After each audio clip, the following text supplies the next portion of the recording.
Let's see here. YouTube, are we live? We're live, baby.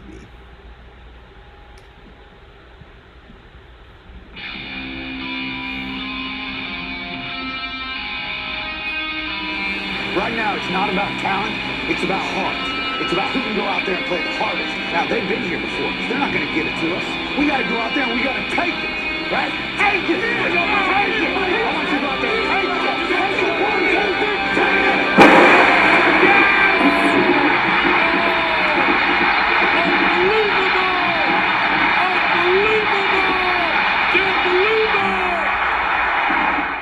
Yo, welcome to Sports Savage. We're live, baby. Episode 3 of it live. You know the drill. Call or text 470-391-403. I'm Garrett Savage. We're joined by, I just thought of a name for my guitar, Stella. We're going to Wayne's World it a few times. So if you ever want to go to a new segment or a caller comes in, we're going to do some weird shit just because we can with Sports Savage. And I'm joined by the best in the business, my long-lost friend. And I just told him before the show started, I bombed when I had to do it myself. From the hub of the NBA, Orlando, Florida, Smooth Talking Sammy. How you doing? Yo, sports world, Savage Life, what's happening? Please forgive me for last episode. Who knew that the white man can't do it by himself? But I will never leave you like that again. I mean, who knew? That's news to me.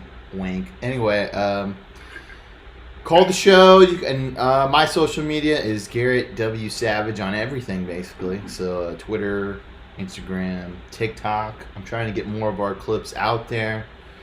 Call or text the show, y'all. I mean, this is as hot as it gets. We're going to start the show. We do have an ad, by the way. We have our first ad ever. Hey. And I'm doing what we call in the business a tease, a.k.a. my ex-girlfriend. Yonk. Anyway, but we have our first ad, and we're still giving away free ads. You want a free ad on the show? Hit me up on the DMs. That's where it goes down. We can give you a free ad. We got video all coming up after this main story. We're kicking it off with your boy Stephen A. Smith.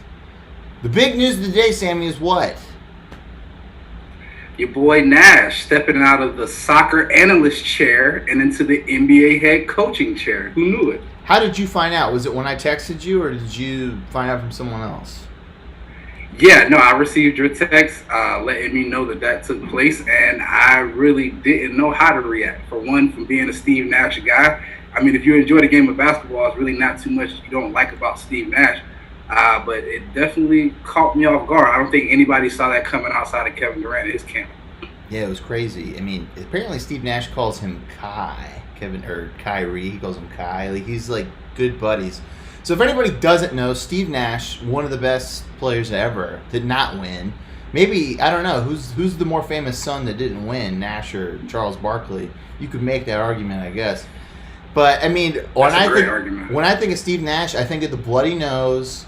I think it was like Game 6 against the Spurs. That was a nasty, one of the best playoff series of all time, Suns-Spurs. Spurs ended up winning, and I think they won that year.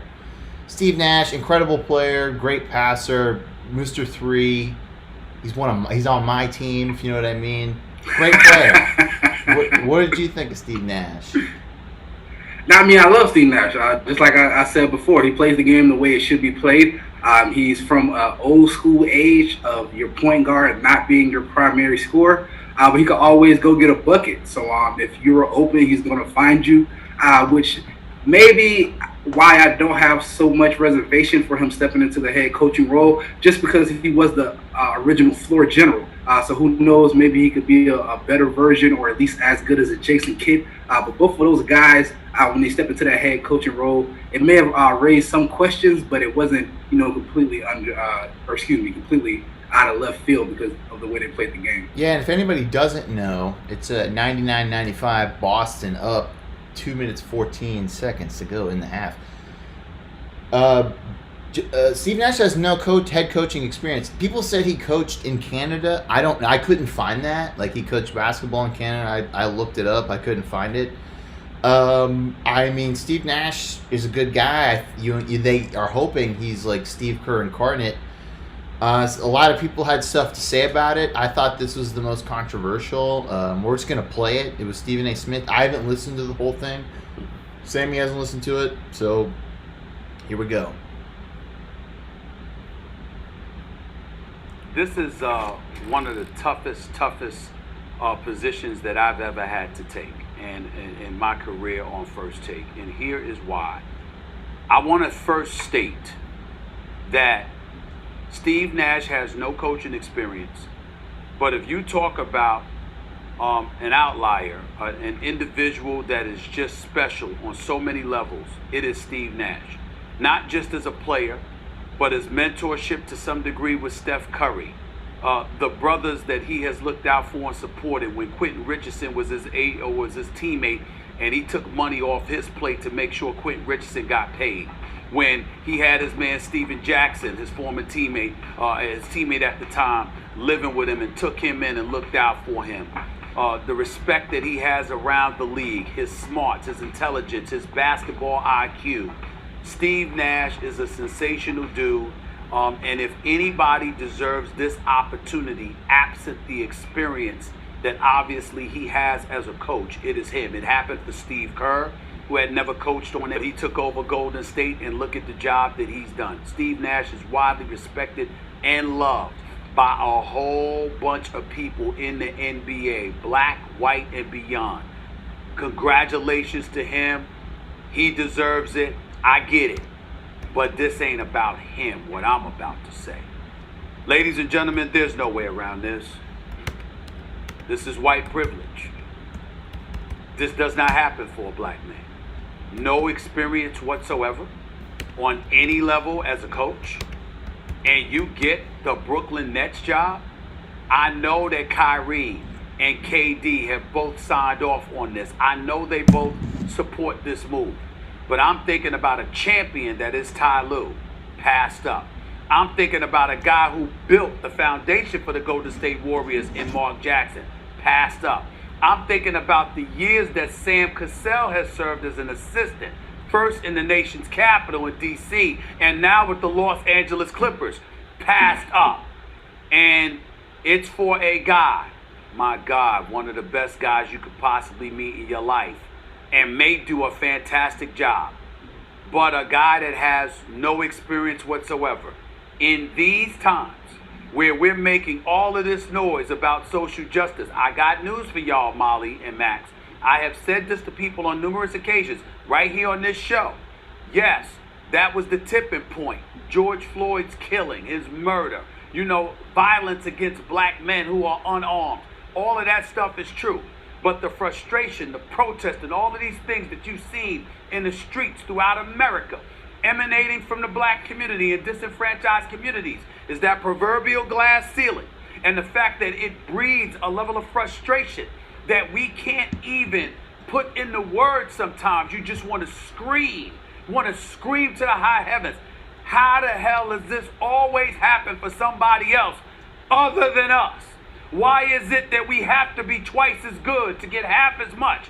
Why is it that no matter what we do and how hard we work and how we go through the process and the terrain of everything, somehow, some way, there's another excuse to ignore that criteria, to ignore those credentials, and instead bypass it and make an exception to the rule for someone other than us.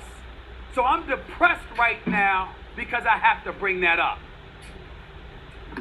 Okay, that was Stephen A. Smith. He obviously he said it better than I could say it. Sammy, would you like to start? Sure, I'll start with the black guy venting. Yeah, he has valid points. What he says has a lot of validity to it. If you are a qualified black or minority coach who is possibly waiting for an opportunity to even interview for the next job, maybe you should feel some kind of way. I don't like necessarily Stephen A. taking this point, as he was kind of, playing both sides with the whole Colin Kaepernick and the whole kneeling and the whole social justice shit in the first place. Stephen A. is definitely the guy who will tell you to watch your bottom line before he comes out and says anything testy towards his white superiors at ESPN, or even to offend white people in general, which I wouldn't say he's necessarily wrong for that. I just find it interesting that he decided to take this stand on this particular issue. Doc Rivers had no head coaching experience before he became the head coach at the Magic. Mark Jackson came straight from the booth to Golden State.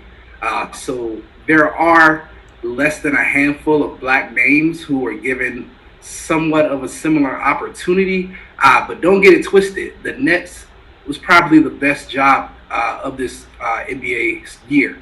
So going into next season, you couldn't be in a better situation as a professional coach than coaching the Brooklyn Nets. So for that job to go to someone who's unexperienced, I don't think Stephen A. knows exactly what he's saying with the whole black and white thing, since that has happened for black coaches. I think he's more so falling back on the whole the amount that it happens. But the argument he's making is more for like an NFL owner or an NFL GM or an NBA GM. But I understand what he's saying. I don't know if it necessarily fits with Steve Nash and the Nets as far as the argument he's making. We got a text message, Sammy. Oh, shit. And it's about what we're talking about. First time, long time. The Steve Nash Gore feels like it's more about keeping the star KD happy than about X's and O's. Agree. Pat from North Carolina. Love Pat. Pat worked on, I think he still may have, College Football Live. So Pat's a cool guy. I know Pat. What up? Pretty boy Pat. He's a handsome guy. He's about to get married though. I mean, there's an obvious connection, right, between the stars and Kevin Nash. Steve Nash, Kevin Nash. I don't know who I'm talking about anymore. But, Sammy, it's not what you know, it's what. Who you know. Exactly. In any situation, apparently they were good pals. Especially with Kevin Durant, and I guess, and Kyrie signed off on it, the apparent coach killer. So there's obvious reasons as to why Steve Nash got it. I'm gonna homage to the great Tony Kornheiser, and I'm gonna go to the glasses, even though my glasses are already on. And I gotta pull this up because as soon as I saw this, Sammy, I knew it was one. There's no this was planned. This was totally planned. He told people beforehand he was gonna say this. This is two. It's a publicity stunt. 3. Here's some names for you. Let's see if you like this. Derek Fisher. How much coaching experience did he have? 0. Jason Kidd. How much coaching experience did he have? 0. Both black men. Isaiah Thomas. Doc Rivers. ML Carr. Magic Johnson. Quinn Buckner. Paul Silas. Now, some of these we've heard of. Some of these we haven't. I looked at the whole list of coaches between now and like 1980. They didn't have any coaching experience, and it was half and half, Sammy. I think Stephen A. is better than this. He's entertainment. He's Fox News. He's MSNBC. He's the guy that gets it out there louder and prouder than anybody else. And I like a lot of his takes, but this one was just disrespectful to me, almost. It was just like, dude, our country is so fragile right now. Like, if you even want to play the game, like, people are going to jump all over you. But this obviously isn't the case. He has some valid points. Yes, some people have waited longer than others, but come on. And I'll say this. Those coaches you named, 9 times out of 10, they did not have no coaching experience and go into a coaching situation where they're coaching arguably 2 of the top 10 players in the league. Yeah. So this is a premier job. And 9 times out of 10, jobs that are open like this are meant for new coaches who so happen to be black. Excuse me. I just feel like maybe where Stephen A. lost it a little bit as far as trying to play the race card is just the examples you gave. There has been precedent for a number of coaches who so happen to not be white to get the nod without any experience. I think the more so, I feel like the take is this. You were hearing Popovich. You were hearing a lot of seasoned guys, like Stephen A. mentioned, Ty Lue. KD and Kyrie, they don't want to be coached. They want a guy who's going to go in there and have their That's a good point. Want their input on the offenses and the defenses they're going to run. They want somebody who's going to pick them up when they're feeling down. And I think that's just the age of basketball that we're in these days. The Greg Popoviches, the Phil Jacksons, the My man who played for Kentucky got his ass whooped by Western Texas. Do you think Pat Riley. You think he's like a white Ty Lue for like when he went to coach LeBron? Like, because I mean, Ty Lue isn't taking his belt off, saying, "Look, you guys better do what I say." You know, it's like, okay, LeBron, what do you want to do today? And I consider this the same kind of thing. Steve Nash, hey, Kevin Durant, what do you want to do today? Hey, Kyrie, what are we going to do today? Because, I mean, I don't really see Steve Nash as an authoritarian. I kind of see him as a Steve Kerr. You know, just kind of like a laid back. But Steve Kerr, to me, had more of a pedigree. He was an owner of an NBA team, and then he took over another team. I think anyone doesn't know their ass from a hole in the ground if they can predict what's going to happen with the Nets. Yeah, I just say this, Steve Nash, man, you got one of the best jobs in America right now, but you accepted a lot of pressure. We're really looking at Eastern Conference Finals or bust in the first year. That's how much talent they have. That's how locked, stocked, and ready this Brooklyn organization feels. And with a lot of New Yorkers who've been dealing with some shitty Nets pretty much since they moved to Brooklyn, they can't wait to be good. So everybody loves Steve, but if it's one thing that will get you from love to hate it really quickly, is if you're the head coach of a losing team. So we'll see how that works out. Good point. Toronto, must-win game, won 104-103. Boston was winning most of that game near the end. We'll get into NBA playoffs in a bit. We have our first sponsor, Sammy. Are you ready for this? Let's do it. I can't believe this. So I reached out to a friend of mine, and I said, you know what? I want to help people I know and businesses I know. And guess what? Our girl, Juanita Brown, CEO Juanita Brown, she's in the jewelry game. Did you know that, Sammy? I did not know that, but I know Jay Brown is a hustler. Jay Brown is a hustler, and she's got it going on. So we're going to play an ad for you right now. This is all the stuff Jay Brown's got. This is all $5, folks. $5. You know what you can get for $5? A shitty sub from Subway. They got that Five Below store that sucks. It's all trash. Look at this. It's gorgeous. It's earrings.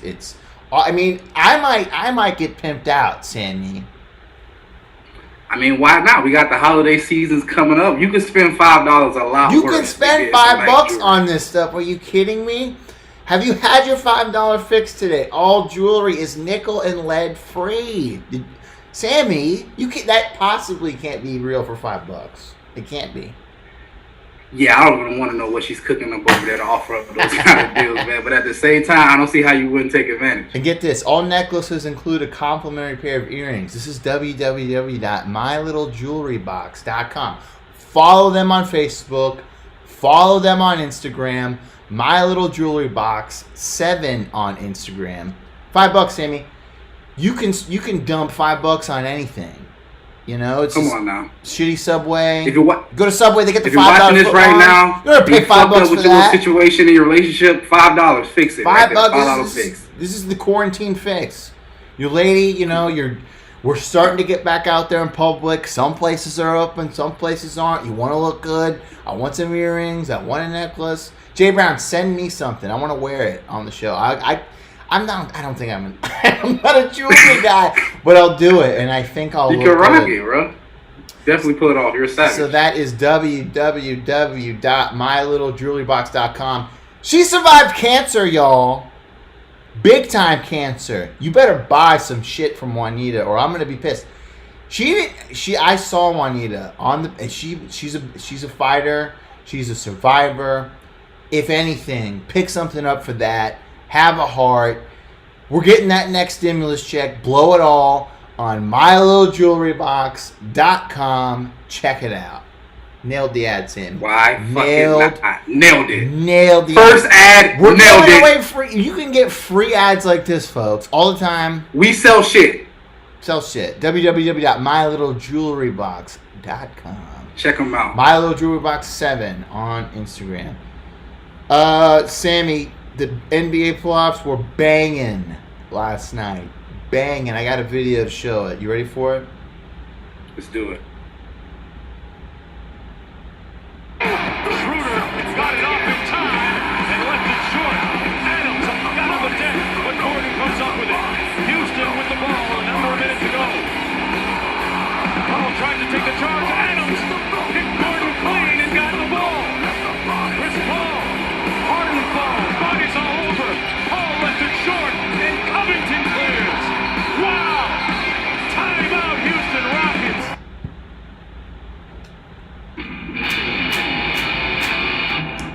hardcore, man. There were bodies all over the floor. I mean, you even heard it from him. He's like, "There's bodies all over the floor," but there was. People were getting hanged and banged.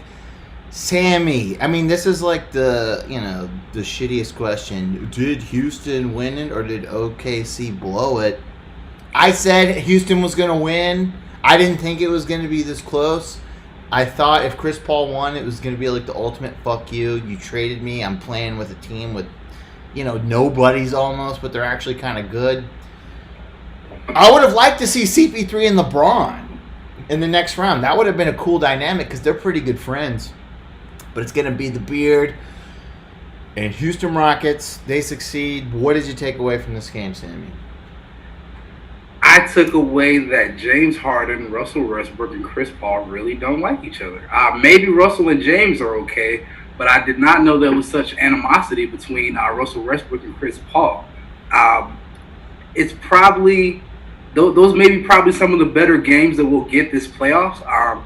Who knew the best thing that would come out of the bubble is the death of home court advantage? I feel like without each team being able to play in front of their home fans and get that juice, it's making these games a lot closer, and it almost allowed Oklahoma City to steal that series.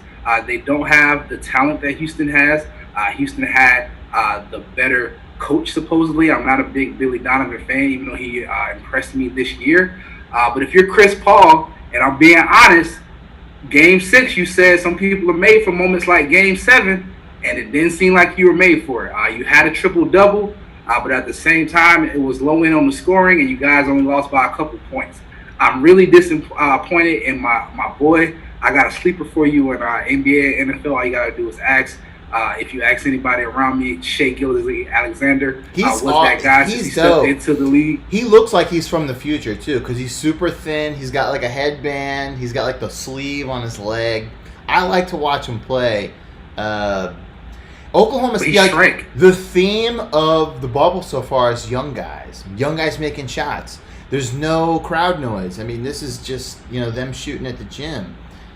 I love this game. You know what, NBA? I will say that I wasn't the biggest NBA fan, but this bubble really got my juices flowing back for the NBA. The Heat. What do you know? Do you know the playoff record for the Heat right now in the bubble? Yeah, they're undefeated. 6-0. 6-0. Sammy, why are the Heat 6-0? Because Eric Spoelstra is actually a good coach, even though that pains me to say, and Jimmy Butler is a leader. If he takes this team to the finals, then he's proven that he's good enough to be the best player on a championship team. Because if you're able to get to the finals, then damn it, you could have possibly won. So is that something that I would have said about Jimmy Butler before this year? In Miami, absolutely not. He seemed like, a second fiddle, a top-tier role guy. But now the way he's playing with that Heat squad, that sounds disrespectful with him doing things with Goran Dragic, who supposedly passed his time, but he's looking like Return of the Dragon out there. Bam Adebayo, my boy Bamarin, looking like a real deal man out there. And your boys, Duncan Robinson and Tyler Hero, the White Hopes out there nailing it for three. So, I mean, everything they got going on in Miami, even though it pains me to say, it all looks good, and I'm really impressed with Jimmy B. I'm happy too. I mean, what's a bigger story? Miami doing so well, the Bucks. Well, let's talk about that. So the Bucks, right? There was a huge fiasco at the end of that game. Like there was I don't know if it was I thought at the time it was a bad foul.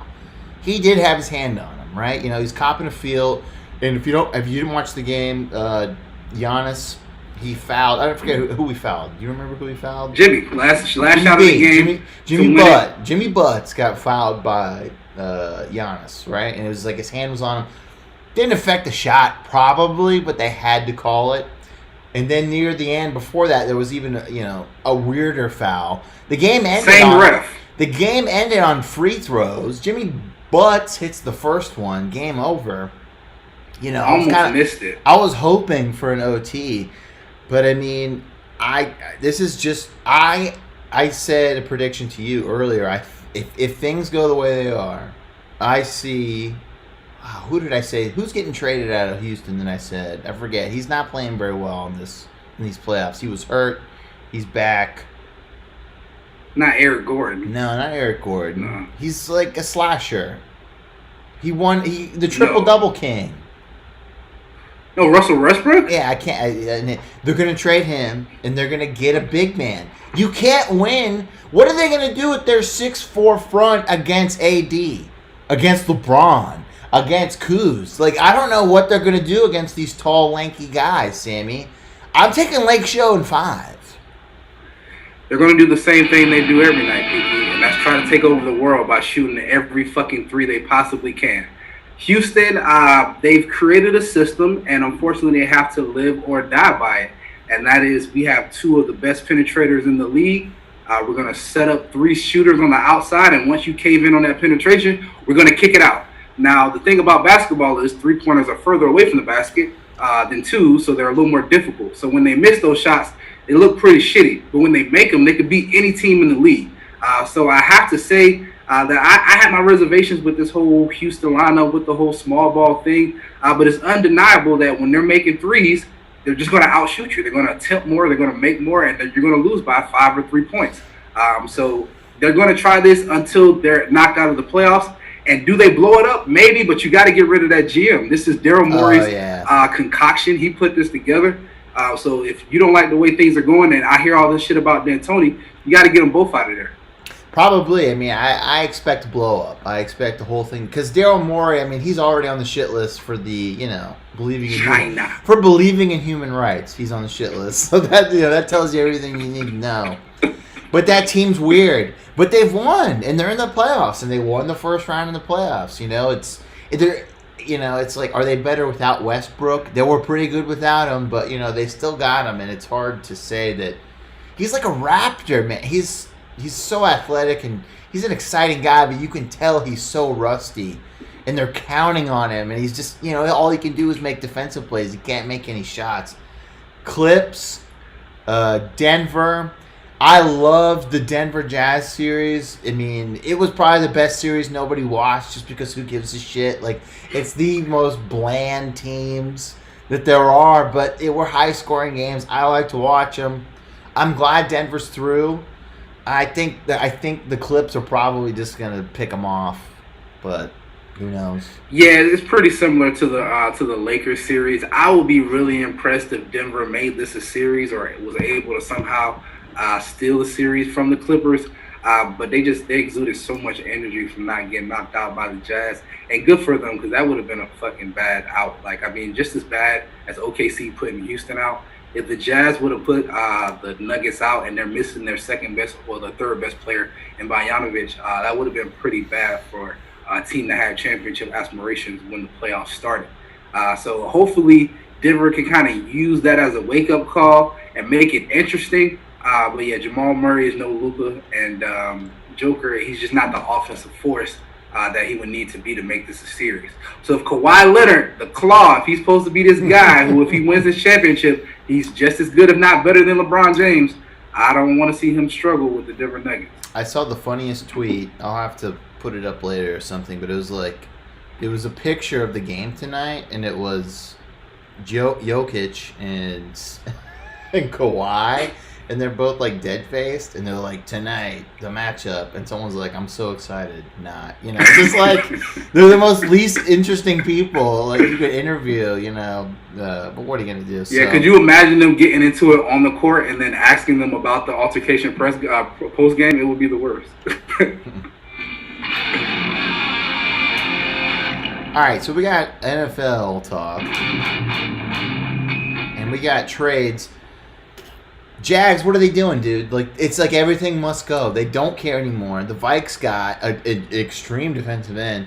They let Leonard Fournette just walk out of the parking lot, and they get picked up by Tampa. Tampa seems to be unstoppable this season. I mean, what do you make of all this? Everyone, and you'll notice you can feel my pain, Savage Life, because even though you got the fuck out of here, you're still a Floridian. Everyone talks shit about Florida. Everyone talks shit about how crazy we are down here and the decisions we make and the wild shit we do. And then look at the fucking Jacksonville Jaguars. Like, they're a perfect example. They're a fucking dumpster fire.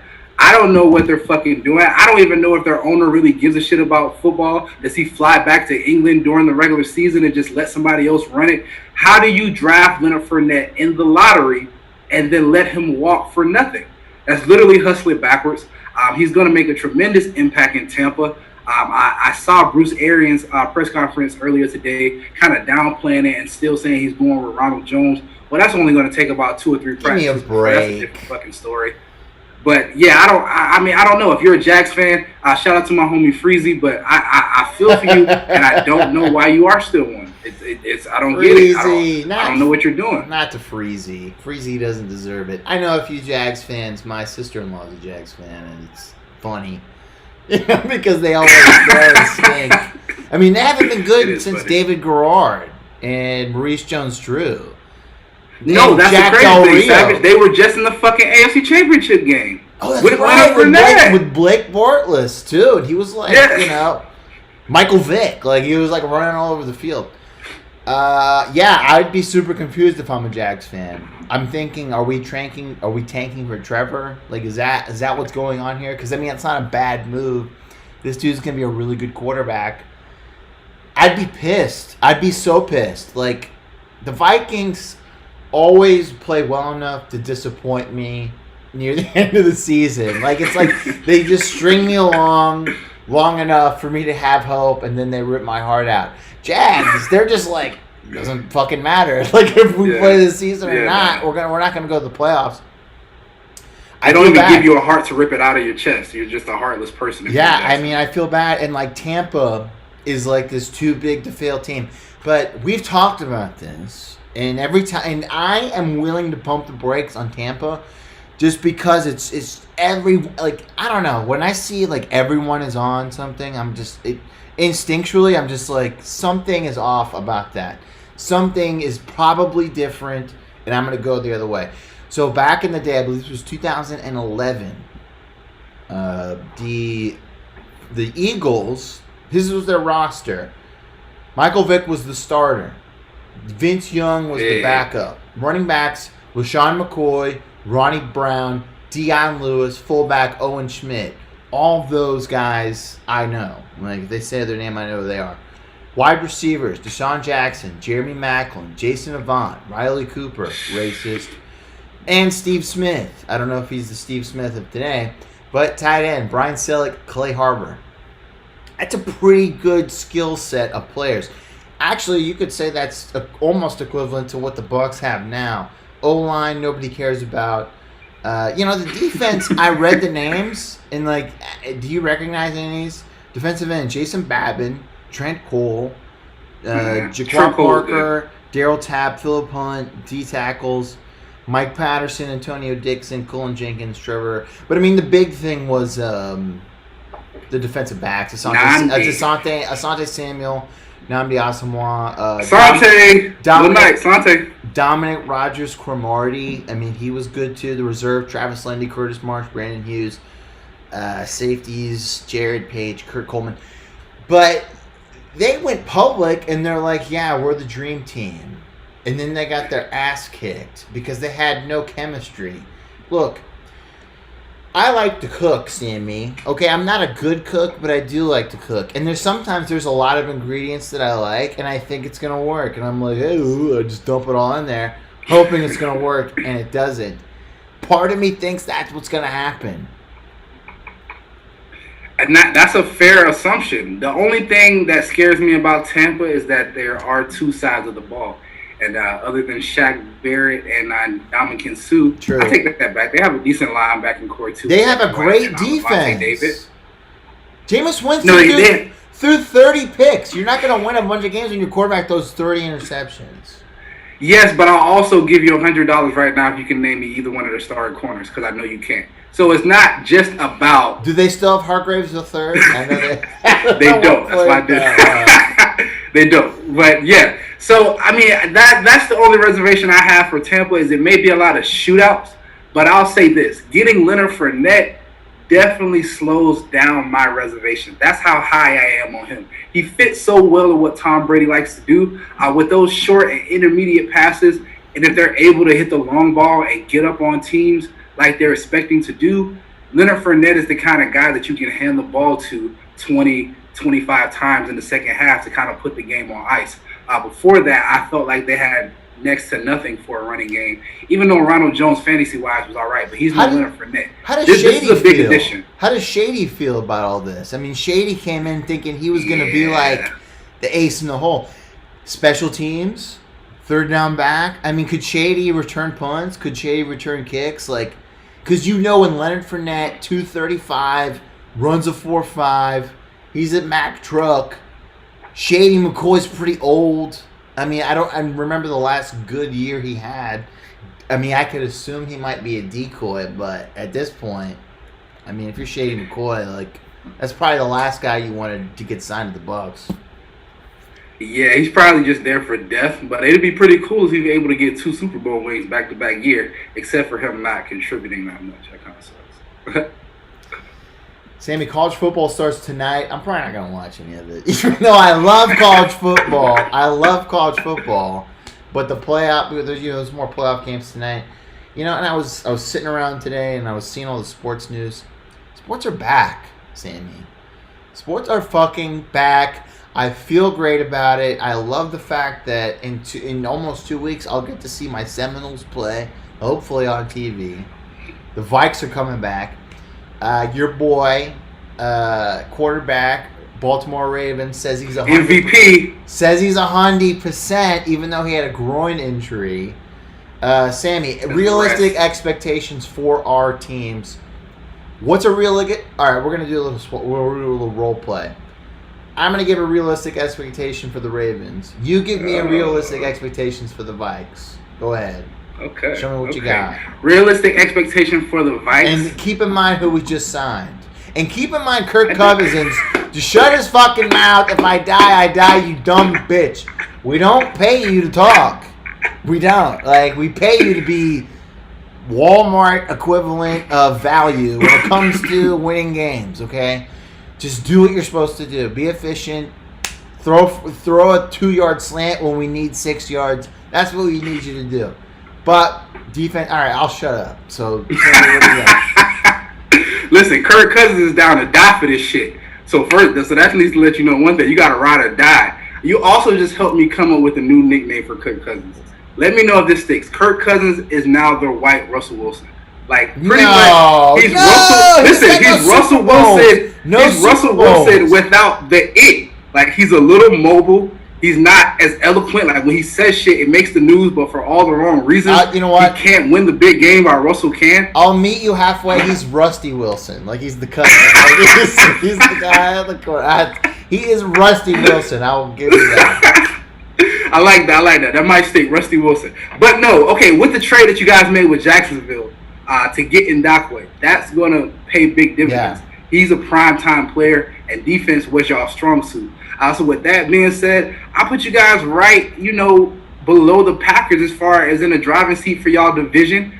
I really don't like you guys just letting Diggs walk, but it may be, addition by subtraction for your wide receiver room because you guys did have a couple young receivers that looked pretty good last year, and you also drafted one in the first round to replace them. So my big thing with Minnesota, if you guys can keep Dalvin Cook happy, I don't see why you guys can't make a playoff run, end up 10-6, 11-5, and maybe challenging Green Bay for that division. But just like it showed last year, you guys are only as good as Dalvin Cook is able to run because Kirk Cousins, Rusty Wilson is the definition of a play-action quarterback, and he needs a strong running game. He's got no balls, man. Like, he just won't rip it. Like, he's the exact opposite of Jameis Winston. It's like he's just got it. But I think that's a fair take. Yeah, I would love to see that. Like, it's going to be on Kirk Cousins. Like, it's going to be on him. Our defense is set. We have 2 good running backs. Like, Madison, who's the backup, who's at Boise State. He's kind of like a bulldozer-type running back. We got a good, thunder lightning thing going on. He got that playoff win off that playoff win. I mean, we win weird games. And, if Kirk Cousins is going to talk all this shit and wants to be alpha male, then good. But... So Baltimore, I mean, you guys are fucking loaded. The only problem is your division is pretty good. The Browns are loaded. The Steelers, I don't think the Steelers are as loaded, but Big Ben didn't play at all last year. They won, 6, 7, 8 games with a guy named Duck as their quarterback. So good coaching. Mike Tomlin, probably the best. I don't know. Harbaugh's probably the best coach. Tomlin number 2. Freddie Kitchens number 3. Why the fuck did they hire that guy anyway? That's so stupid. Freddie Kitchens. Kitchens. 14-2. Baltimore going to the Super Bowl.